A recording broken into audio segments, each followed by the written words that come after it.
Euclid विभाजन algorithm का प्रयोग कर 867 और 255 का HCF अर्थात मोसो ज्ञात करें। तो इस प्रकार के प्रश्न को बनाने के लिए सबसे पहले जो बड़ा संख्या होगा उसको आप A मान लीजिएगा तथा दूसरी संख्या को B मान लीजिएगा। लिखते हैं, माना कि A बराबर, यहाँ पे सबसे बड़ी संख्या दोनों में 867 है तथा दूसरी संख्या को B मानना है। B बराबर 255। ब्रैकेट में आप लिख दीजिए A ग्रेटर देन B है। अब सबसे पहले चरण फर्स्ट लिखना है। चरण फर्स्ट रोमन में लिखिए और इसको अंडरलाइन कर लीजिएगा। सबसे पहले भागा देना है। 867 में 255 से भाग दे दीजिए। जान रहे होंगे कि 3 बार लगेगा क्योंकि 4 बार में बेसी हो रहा है। 5 तिया 15, 5 तिया 15, 1 16, 3 दूनी 6, 1 7 और इसको घटा लीजिए। 7 में 5 घटाइएगा 2, 6 में 6 गया 0, 8 में 7 गया तो 1। यहाँ पे जब भाग दे दीजिएगा तो आपको लिखना है यूक्लिड विभाजन एल्गोरिथ्म से। यूक्लिड विभाजन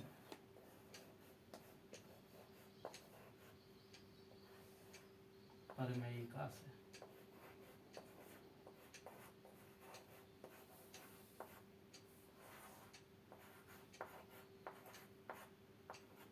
यूक्लिड विभाजन प्रमेयिका क्या कहता है कि जो भाज्य है उसको आप लिखिए और भाजक और भागफल को गुना करके लिखिए, अर्थात 255 गुना 3 और जोड़ दीजिए शेष को। शेष है यहाँ पे 102। चूंकि शेष आपका आया है 102, ये नॉट इक्वल टू 0 है। अतः आपको क्या करना है, जो भाजक है उसमें शेष से पुनः भाग देना शुरू कर दीजिए। अर्थात लिख दे सकते हैं आप कि 255 में 102 से भाग देने पर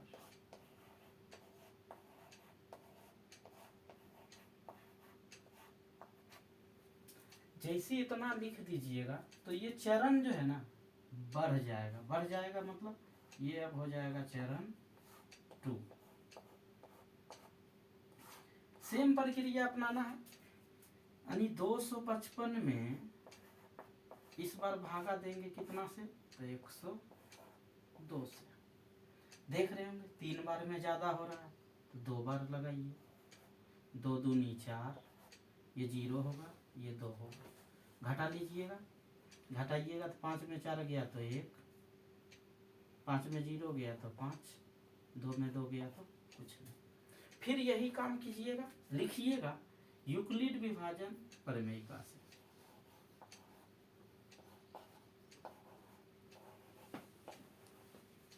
यूक्लिड विभाजन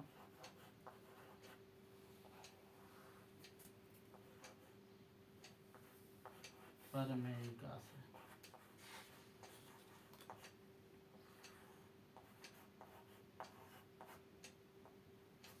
अभी जस्ट आप पढ़े थे कि बीच वाली संख्या को लेना है, अर्थात 255 बराबर देना है, भाजक गुना भागफल करना है, अर्थात 102 गुना 2 और प्लस कर देंगे 51।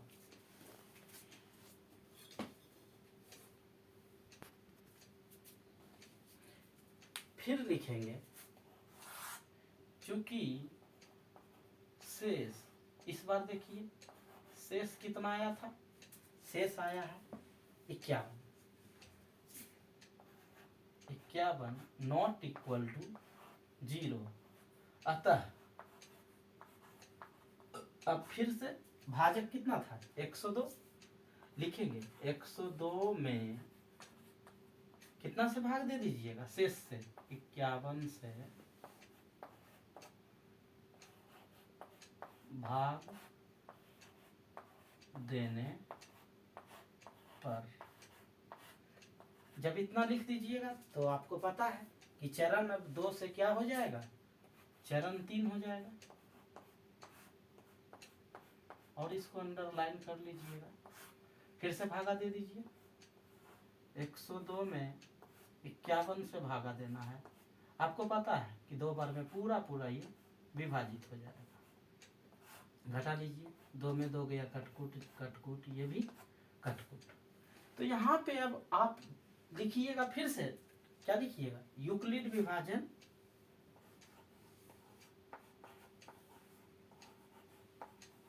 यूक्लिड विभाजन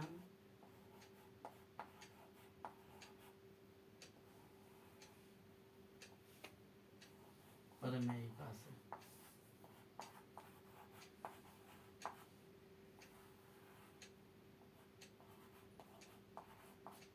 फिर से लिखिए बीच वाली संख्या को 102 बराबर लिखिएगा 51 गुना 2 अजोर शेष 0।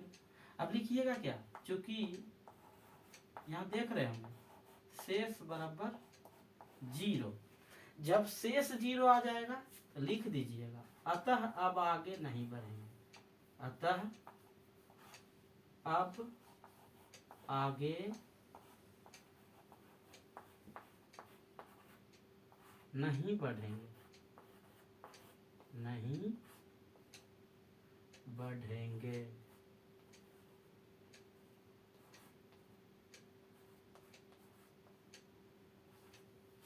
और जब इतना लिख दीजिएगा तो अंतिम में जिससे आप भाग देते रहिएगा यानी अंतिम भाजक जो होगा वही दी गई संख्याओं का मौसो हो जाएगा। अर्थात HCF ब्रैकेट में दोनों नंबर लिख देते हैं 867, 255 बराबर अंतिम भाजक क्या था 51। यही आपका आंसर हो जाएगा। जो आप इस क्वेश्चन को देख रहे हैं इसको बनाने का दूसरा मेथड भी है। दूसरा मेथड है भाग विधि। सबसे पहले भाग विधि से आपको मौसम निकाल लेना है। आप जानते होंगे कि भाग विधि में सबसे पहले जो बड़ा नंबर है उसको लिखिए और छोटा नंबर से पहले भाग देते हैं। तो यहाँ पे बड़ा 867 था और छोटा 255, तो भागा दे दीजिए। जान रहे हैं 3 मरते लगता है 5 तिया 15, 5 तिया 15, 1 से 16, बाकी 1 3 दूनी 6 1 7। घटा लीजिए 2 0 और 1 आएगा। फिर आप जानते होंगे यहाँ पे फिर से भाग का सिंबल देते हैं और जो भाजक रहता है वो यहाँ उतर जाता है।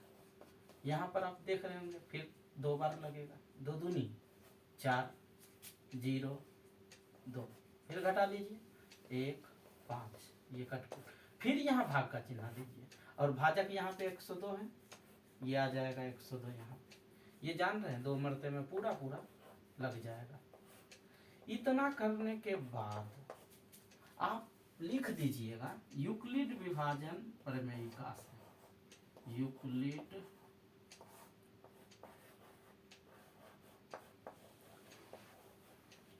विभाजन प्रमेयिका से।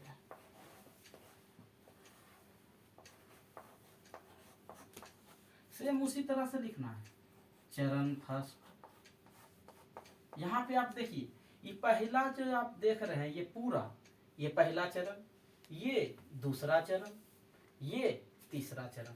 तो सेम लिखते चल जाइए। बीच वाली संख्या लिखते हैं 867 बराबर भाजक गुने भागफल लिखते हैं अर्थात 255 गुना 3 और प्लस कितना 102। फिर नेक्स्ट क्या होता है चरण 2। चरण 2। चरण 2 में भी बीच में देख रहे हैं 255 इक्वल टू क्या लिखिएगा 102 गुना 2 प्लस 51। फिर आगे लिखिएगा चरण 3,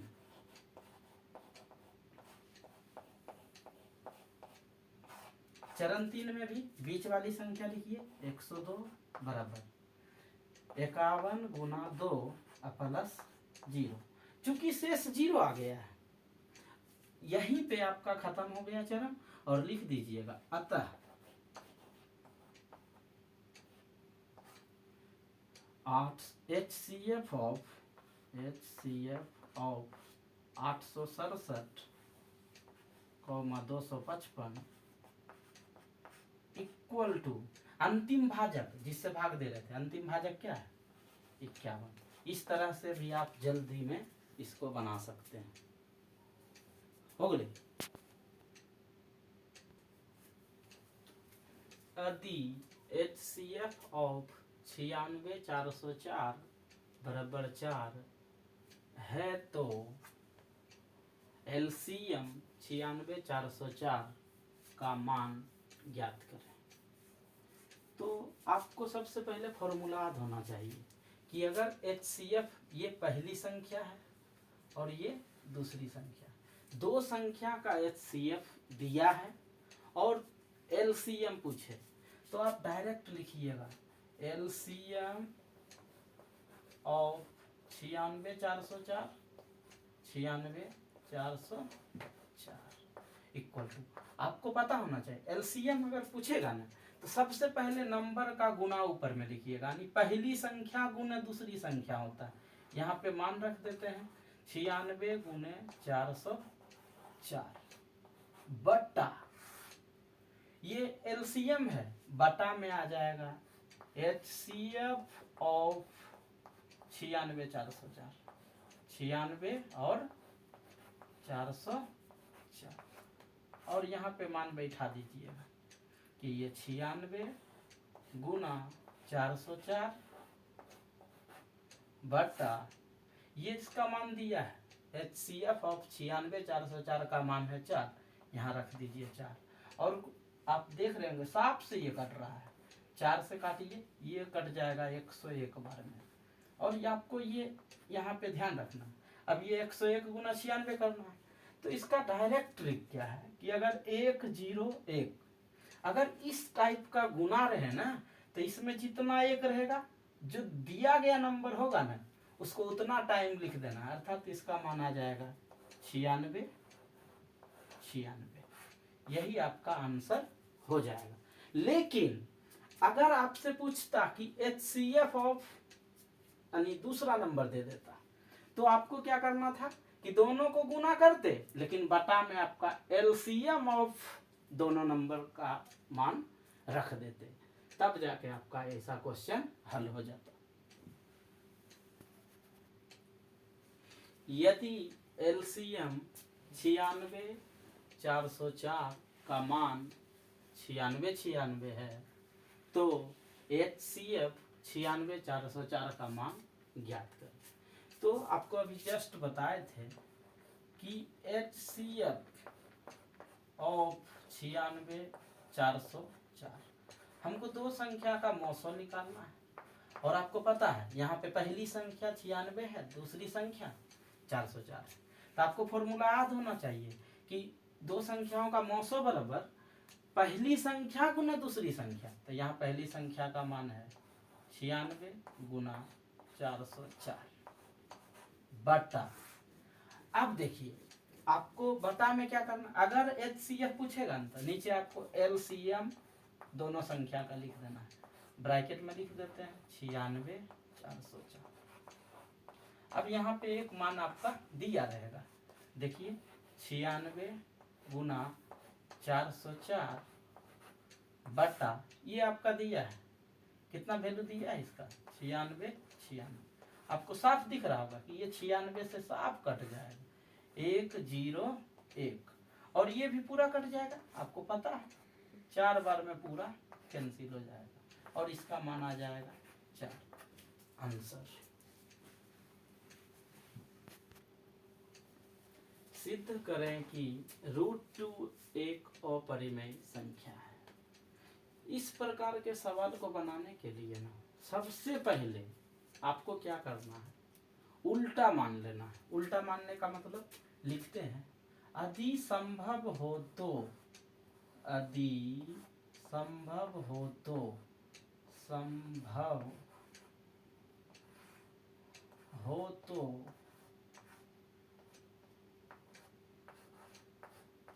अर्थात हमें साबित करना है √2 एक अपरिमेय संख्या, लेकिन मान लेते हैं कि √2 एक परिमेय संख्या है।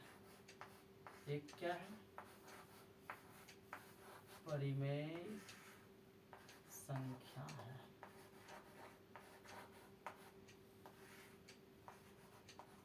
इतना के बाद आप जानते हैं कि परिमेय संख्या का परिभाषा, तो परिभाषा से क्या जानते हैं कि परिमेय संख्या किसको कहते हैं? जिसको हम p/q के रूप में लिख सकते हैं।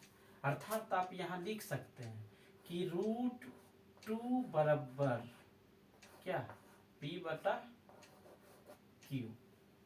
ठीक है, जहां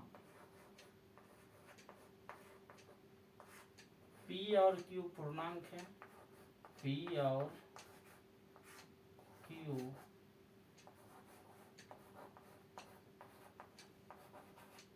पूर्णांक है तथा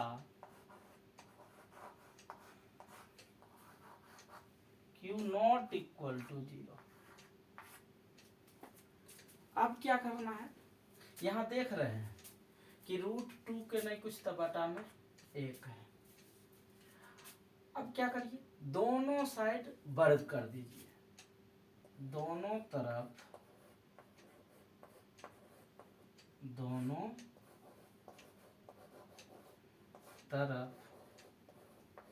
वर्ग करने पर, तो वर्ग करने का मतलब क्या है, ये √2 है, इसका वर्ग कर दीजिए, इधर क्या करिए, p/q का वर्ग कर दीजिए। तो आप देख रहे होंगे कि आपको पता होगा रूट पावर दूर है ना, तो रूट पावर दूर हट जाता है, अर्थात 2 बराबर, ये स्क्वायर दोनों पे आ जाएगा, अर्थात ये p² / q²। यहाँ से क्या करिए, तिरछा तिरछी गुना कर दीजिए, तो गुना कीजिएगा तो क्या हो जाएगा, p² बराबर क्या हो जाएगा, 2q²। ठीक है, चलिए अब क्या करना है, p² को क्या लिख सकते हैं, p गुना p बराबर 2q²। और आप यहाँ से लिख सकते हैं p बराबर जब निकालिएगा तो एक p गुना में बटा में चला जाएगा, अर्थात 2q² बटा p आ गया। और इसको आपको क्या करना है, इक्वेशन फर्स्ट मान लेना। अब यहीं से लिखना है, क्या लिखिएगा कि चूंकि समीकरण 1 का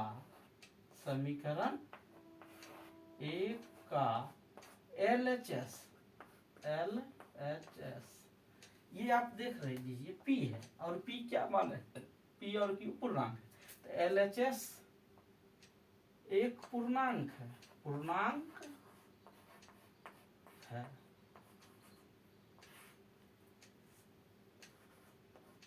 जबकि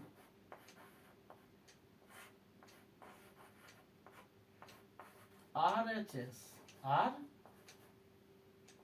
एक भिन्न संख्या है, ये बटा के रूप में है तो भिन्न के रूप में है, एक भिन्न है। अब क्या जानते हैं आप कि चूंकि हम जानते हैं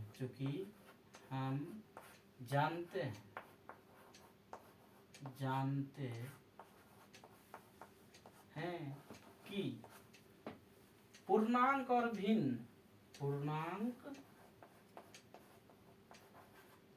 और भिन्न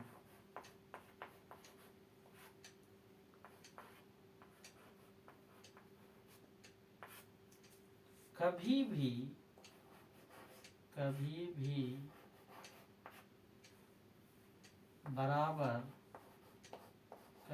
बराबर नहीं होते हैं।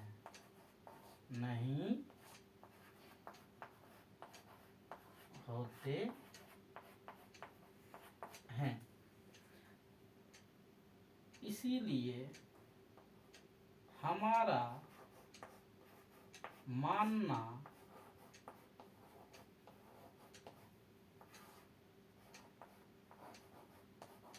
गलत है कि √2 एक परिमेय संख्या है।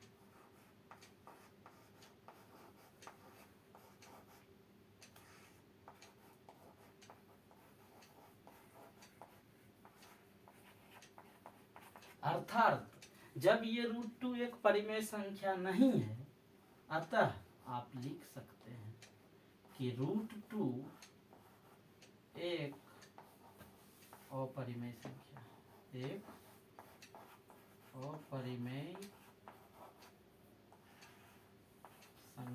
है।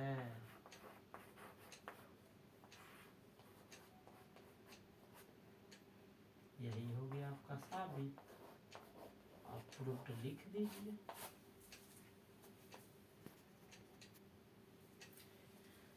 बिना लंबी विभाजन प्रक्रिया द्वारा बताइए कि दिया गया परिमेय संख्या 17/8 का दशमलव प्रसार शांत है या अशांत आवर्ती है। तो सबसे पहले दिया गया परिमेय संख्या को आप ए मान लीजिए। माना कि ए बराबर 17/8। जब आप मान लीजिएगा तो यहाँ पे आपको क्या करना है, पहले हर का गुणनखंड कर लीजिए। तो 17 है, नीचे 8 का गुणनखंड कर लीजिएगा ना, तो 2 गुना 2 गुना 2 आएगा। और ये जितना टाइम है ना उसको आप लिख सकते हैं 2 पर पावर 3। काहे कि सर अगर आधार समान रहे गुना के रूप में रहे तो पावर जुट जाता है। यहाँ भी 1 पावर 2 3, तो यहाँ 3 पावर हो। तो अब आपको यहाँ ध्यान देना है कि दशमलव प्रसार के बारे में बात कर रहा है। तो दशमलव प्रसार के बारे में या तो शांत होगा या तो अशांत होगा, यही हमको पता करना है। तो सबसे पहले आपको याद होना चाहिए कि अगर कोई भी संख्या दिया है और उसके हर के गुणनखंड में केवल 2 का गुणनखंड या केवल 5 का गुणनखंड या 2 और 5 दोनों का गुणनखंड शामिल रहे तो उसका दशमलव प्रसार शांत होता है। और इसके अलावे अगर कोई और रह गया, 2 और 5 के अलावे कोई और संख्या का भी अगर गुणनखंड शामिल रहे तो उसका दशमलव प्रसार जो है अशांत होता है। तो सबसे पहले ये जरूर चेक कर लीजिएगा कि अगर कटेगा ना तो उसको पहले जरूर काट लीजिएगा। तो यहाँ पे हम देखें कि ये 17 तो खुद अभाज्य संख्या है, ये तो किसी नंबर से कटेगा नहीं। तो आप देख रहे होंगे कि यहाँ केवल चूंकि इसके गुणनखंड में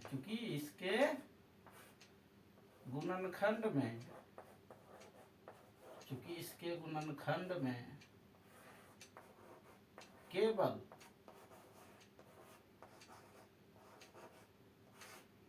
2 का गुणनखंड शामिल है, 2 का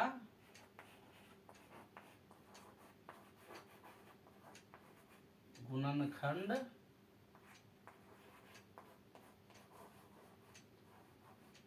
शामिल है। और आप जानते हैं केवल 2 का गुणनखंड है, अतः 17/8 का दशमलव प्रसार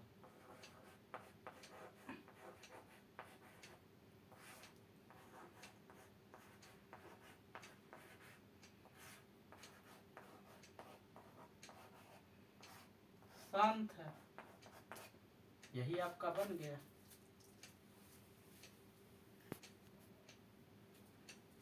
द्विघात बहुपद x square plus 7x plus 10 के शून्यक ज्ञात करें तथा शून्यकों एवं गुणांकों के बीच के संबंध की सत्यता की जांच करें। तो याद रखिए, सबसे पहले अगर शून्यक निकालना है तो ये जो बहुपद दिया रहे उसको देख लीजिएगा कि घातों के अवरोही क्रम में सजा के लिख लीजिएगा पहले और उसको जीरो कर लीजिएगा। देखिए x square plus 7x plus 10 और बराबर 0 कर लेंगे। कब? जब शून्यक याद करने के लिए कहेगा तब। अब आपको याद रखना है कि इसमें पहला टर्म ये है यानी फर्स्ट पद, दूसरा टर्म, तीसरा टर्म, यानी पहला और तीसरा को आपस में गुना कर लेना है। तो आप देख रहे होंगे यहाँ गुना अगर हम करते हैं एक्स स्क्वायर को 10 से गुना कर दें तो ये आपका क्या दिखेगा सर? 10x स्क्वायर दिखेगा। और यहाँ जो डिजिट दिखेगा ना यानी अंक जो संख्या होगा उसको आपको फैक्टर कर लेना है। तो इसका फैक्टर करिएगा तो 2 और 5, और इसी दोनों को देखना है या तो जोड़ने पर या तो घटाने पर। यहाँ बीच में जो नंबर दिखेगा ना वो किस तरह से आ रहा है तो आपको साफ दिख रहा होगा कि 5 और 2 जब जोड़ दीजिएगा ना तो 7 आ जाएगा। अर्थात 5 और 2 तो जोड़ेंगे लेकिन x का टर्म है तो दोनों साइड x भी लगा दीजिए ताकि आ जाए बीच वाला टर्म। और जब आ जाएगा ना बीच वाला टर्म तो इसको आप बलग में गुना करके भी देख लीजिएगा कि इस दोनों के गुणनफल के बराबर ही आना चाहिए। तो गुना भी करते हैं, प्लस गुना प्लस तो प्लस होता है, 5 दूनी 10 x गुना एक्स स्क्वायर, यानी गुणनफल भी सेम आ गया। अर्थात आपको क्या ध्यान रखना है कि बीच वाले टर्म को आप 5x प्लस 2x लिख सकते हैं या आपका मर्जी 2x प्लस 5x लिख सकते हैं। चलिए तो शुरू करते हैं। तो यहाँ पे आपको समझ में आ गया कि बीच वाले टर्म के जगह पे लिखना है 5x प्लस 2x प्लस 10 है दीजिए बराबर 0। ये सब रफ कार्य है, इस सब के लिए दिक्कत नहीं है। अब देखिए यहाँ पे क्या करना है, पहले दो टर्म में से कॉमन ढूंढिए। कॉमन यहाँ दिख रहा होगा x से, और यहाँ बचेगा x और यहाँ बचेगा प्लस 5। अब ये दोनों में भी कॉमन ढूंढिए, प्लस प्लस है प्लस कॉमन होगा, 2 और 10 में 2 कॉमन होता है, यहाँ x, यहाँ पे क्या बच जाएगा 5, अब बराबर में क्या होगा 0। अब देखना क्या है कि ये दोनों टर्म आपका सेम आना चाहिए। अगर आ रहा है तो जो दोनों में से है एगो लिख लीजिए पहले x प्लस 5, और दूसरा जो दिख रहा है, दिख क्या रहा है x, यहाँ प्लस 2, इसको भी गुना में ही लिखना x प्लस 2 बराबर 0। अब ये दोनों का 0 कहने का मतलब है कि दोनों को एक एक बार 0 करिए, x प्लस 5 बराबर 0, और दूसरा कीजिएगा तो क्या होगा x प्लस 2 बराबर 0। अब यहाँ से निकाल लीजिए, x का मान आपको साफ दिख रहा है, प्लस 5 है, उधर चला जाएगा तो माइनस 5 होगा, और यहाँ भी प्लस 2 है तो यहाँ x का मान क्या आ जाएगा -2। इस तरह से इसका जो शून्यक आया, अतः द्विघात बहुपद x square plus 7x plus 10 के शून्यक क्या क्या आया होगा, एक -5 और -2 है। अब ध्यान दीजिए, इतना तो हम सिर्फ शून्यक निकाले हैं। अब क्या कहा, आगे भी क्वेश्चन था कि शून्यकों और गुणांकों के बीच संबंध की सत्यता की जांच करना था। तो अब आपको याद होना चाहिए दूसरा पार्ट में क्या करना है कि सबसे पहले जो बहुपद दिया गया है वहां से आपको a का मान निकालना है। a क्या होता है तो सर एक्स स्क्वायर का गुणांक होता, इसमें नहीं कुछ तो गुना का अंक 1 है। दूसरा b निकालना है, b क्या होता है तो x का गुणांक होता है, यहाँ पे 7 है प्लस में, और c जो होता है कांस्टेंट टर्म यानी अचर पद, यहाँ प्लस 10 है, ये लिख लीजिए। अब देखिए किसी भी द्विघात बहुपद का 2 ही शून्यक होता है, एक अल्फा दूसरा बीटा। तो यहाँ पे आप देख रहे होंगे एक ये अल्फा का मान आता है और दूसरा बीटा का मान आता है। और आपको पता होना चाहिए कि यहाँ पे अल्फा प्लस बीटा का जो फॉर्मूला होता है, अर्थात जिसको हम कहते हैं शून्यकों का योग या मूलों का योग कहते हैं, इसका मान आता है -b/a आता है। लेकिन हमको यहाँ पे अल्फा का मान -2 दिया है और एक -5 दिया है। तो किसी को भी आप लिख सकते हैं, प्लस में कोई फर्क नहीं पड़ता है। पहले हमने -5 को लिखा है, दूसरा क्या लिखेंगे -2 को। अब इसको कैलकुलेट कर लीजिए, तो ये आएगा -5 और -2 हो जाएगा। का है प्लस गुना माइनस माइनस होता है, अर्थात ये क्या आया -7 आया। अब इसको क्या करना है, लिख देना है किसके फॉर्म में। तो सर हम जानते हैं अल्फा प्लस बीटा का मान जो होता है ना -b/a के फॉर्म में लिख देना है। तो देखिए तो माइनस पहले लगा हुआ है, कोई दिक्कत नहीं। और ये 7 जो दिख रहा है और ये 7 देख रहे होंगे किसका मान है, b का। अब बट्टा 1 जो है किसका मान दिख रहा है, a का। तो अर्थात पहला टर्म साबित हो गया कि मूलों का योगफल क्या आना चाहिए -b/a। और दूसरा क्या होता है कि मूलों का गुणनफल भी कीजिए और उसका मान c/a होता है। तो करिए गुणनफल, तो गुणनफल कीजिएगा तो -5 गुना -2, और जब गुना कीजिएगा तो ये +10 आएगा और नहीं कुछ तो बटा 1। इसी का हम मान जानते हैं क्या होना चाहिए, c/a। अब देखिए तो c का मान क्या है 10 है, यानी 10 के जगह पर c लीजिए बटे। यही दोनों आपको क्या करना था, साबित करना था। इस तरह से दूसरा पाठ क्या हो गया, सत्यापित हो गया।